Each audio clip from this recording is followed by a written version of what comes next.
Everybody loves a good startup, or so it appears. Indian IT services providers are no exception. From the beginning of the year, these firms have acquired, invested, or either partnered with almost 13 startups.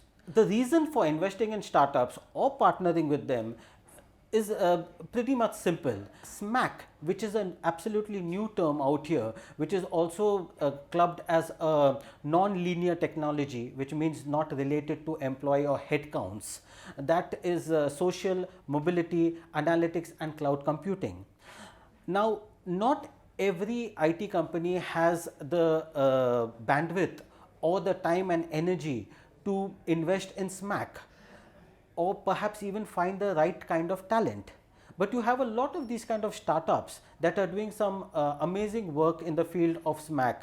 So somebody would have come out or developed a software for cloud, some online kind of software. Another person would have been doing a lot of work in analytics or maybe mobility or social media.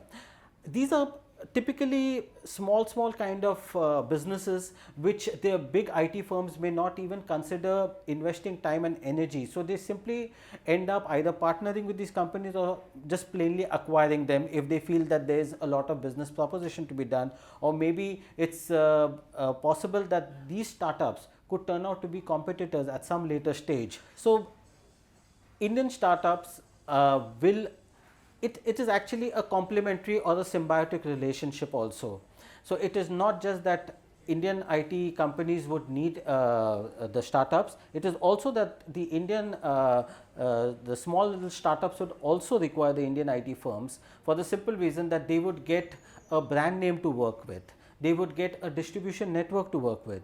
Many of these startups are not good in marketing, so they would get a whole marketing network, and more importantly, they would get a whole launching pad. So it is good for both the IT ecosystem, for the Indian IT firms and for the startups.